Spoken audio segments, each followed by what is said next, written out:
João Pedro, eu sei que você gostaria, ontem você falou, quero entrevistar o professor Bento. Então, por favor. Professor, há alguma outra raça bovina que em 40, 50 anos avançou tanto geneticamente, no melhoramento genético como o Nelore ou não? Esse negócio de raça é complicado. Existe maior variabilidade dentro das raças do que entre raças. Eu acho que muitas raças de corte evoluíram de maneira extremamente forte.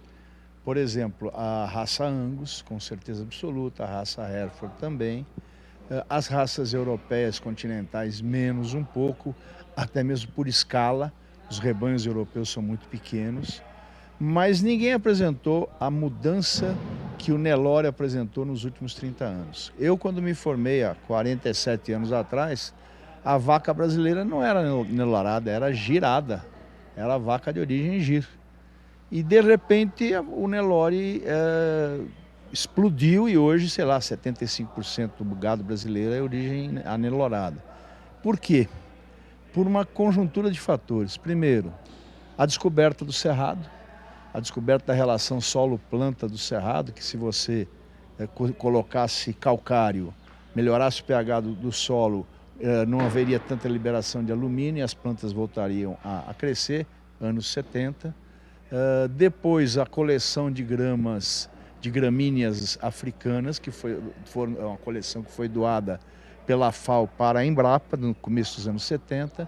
E depois a vaca Nelore se adaptou a esse esquema. A pastos de qualidade variável, a secas, e explodiu na frente dos outros. Então, a partir dos anos 90, o melhoramento genético que se verificou na raça Nelore foi absurdo. E nesse ponto, o SEIP teve uma grande contribuição ao permitir venda apenas de animais certificados como animais superiores. Isso causou um incômodo muito grande nas associações de criadores, que graças a Deus nos últimos anos estão reagindo e fazendo a mesma coisa, né? Então, realmente a sua pergunta tem muita razão de ser, ou seja, a produtividade do gado brasileiro nos últimos 30, 40 anos foi um negócio absurdo. E mais particularmente, conversávamos isso há poucos minutos atrás, a entrada da China no mercado, exigindo que compraria só carcaças inteiras, esse é um grande avanço, de animais com até 30 meses de idade, causou um reboliço total na pecuária brasileira. Então, o gráfico, se você olhar de 10, 12 anos atrás, era mais ou menos 50% dos animais eram abatidos depois dos 4 anos, hoje é 10%. Então, isso tudo, uma série de fatores jogaram a nosso favor. E a raça Nelore respondeu muito bem. Agora, até mesmo por escala, né? A gente tem um monte e a gente consegue selecionar animais fantásticos. Não é só no SEIP, não. Em todo canto tem animal muito bom.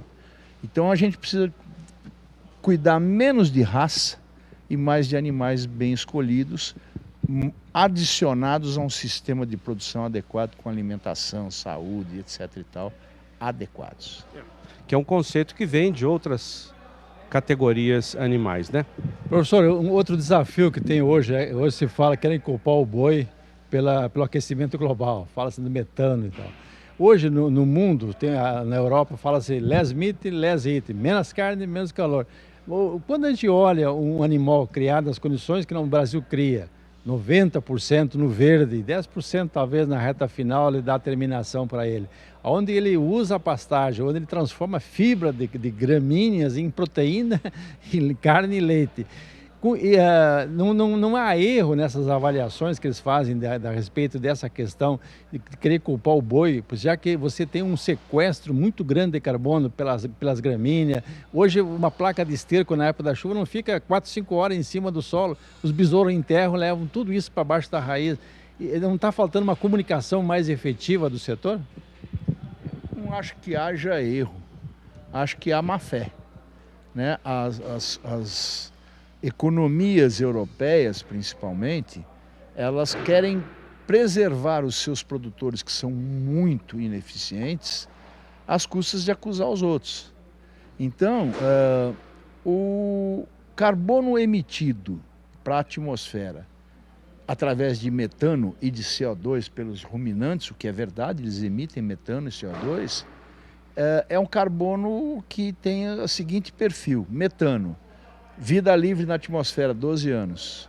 Depois dos 12 anos, ele se transforma em CO2 e água. CO2 é alimento para a planta, através da fotossíntese. O carbono que está enterrado lá nos combustíveis fósseis, seja carvão, seja gás, seja petróleo, quando queimado, ele é liberado para a atmosfera e a vida útil dele é 1000 anos. Então, é um erro gigantesco. Se você olhar os estudos mais bem feitos, o Brasil é responsável por 1,4% da emissão de gases do efeito estufa. Ninguém faz o quanto que ele põe para dentro da terra, pelas pastagens, pelas culturas, etc. e tal. Então, a ciência é muito ruim de comunicar essas coisas. E depois tem a má-fé internacional de protecionismo. O país que mais senta o pau na gente é a França. E o que ele produz hoje? O europeu, ele está colhendo agora o que ele não plantou. A Europa vai passar fome, porque ela não tomou as suas providências. Todo mundo anda de carro, todo mundo queima carvão. A Alemanha, que é totalmente ecochata, né? Verde, ecochata, eu digo ecochato mesmo, tá? Ela hoje está queimando carvão para fazer energia, porque não tem mais o gás da Rússia.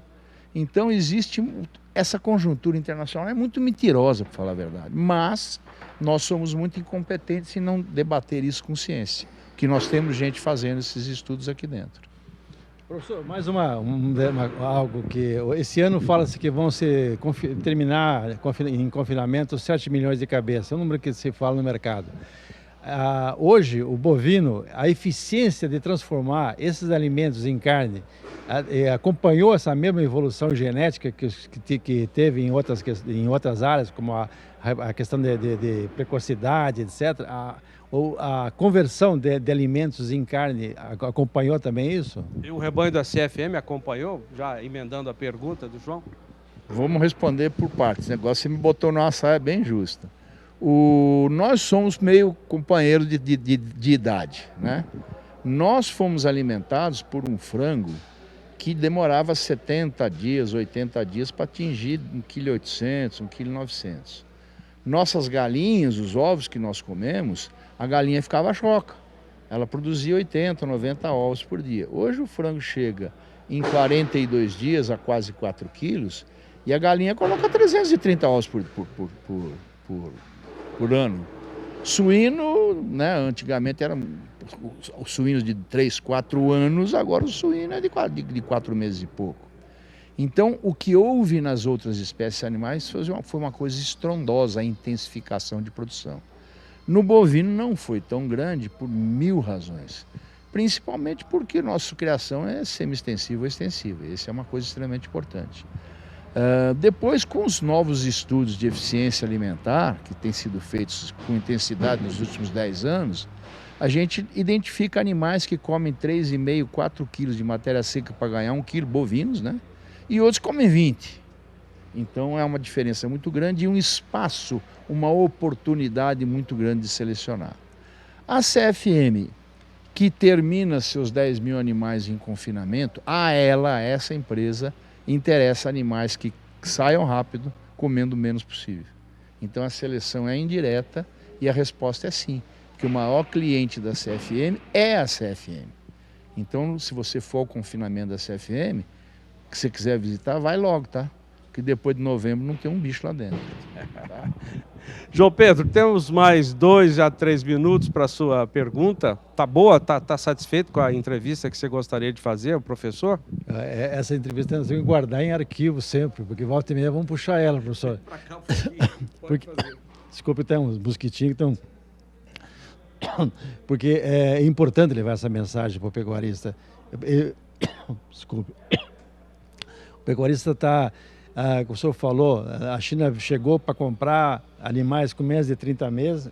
O nosso pecuarista, em 2, 3 anos, botou milhões de cabeças nessas condições. Ou seja, essa pessoa que está nos assistindo, ela está ávida em receber essas informações, porque ela vai usar isso no seu dia a dia. Perfeito, eu acho que isso aí você tocou num ponto nevrálgico. A ciência brasileira tem responsabilidade, obrigação de fazer essas informações chegarem ao pecuarista, para que ele se sinta motivado a aderir a essas novas tecnologias, visando antecipar o abate dos seus animais. Eu acho que é a nossa ciência que tem essa responsabilidade. E eu sinto muito, eu estou na universidade e vejo que essa responsabilidade não é assumida e não são tomadas providências. Acrescente-se a isso maus programas de divulgação do Brasil no exterior e também maus programas de assistência técnica, que destruíram o sistema de assistência técnica brasileiro, que era eficiente, né?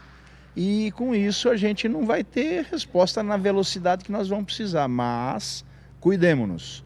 Somos líderes mundiais de exportação de carne, exportamos comida para 1,5 bilhão de pessoas, vírgula por enquanto. Tomem cuidado porque nós podemos perder essa posição já já. Para quem? Não sei. Tá? Para os chineses, com certeza, eles estão comprando muita terra na África. E se um dia a África se organizar, ela bate a gente, viu? Porque ela tem área igual a nossa, e ela tem legislação muito mais flexível que a nossa. E a África tem muita condição, eu conheço algumas áreas da África, de produzir muita comida e muito mais perto que a gente. E pegou muito a nossa tecnologia também.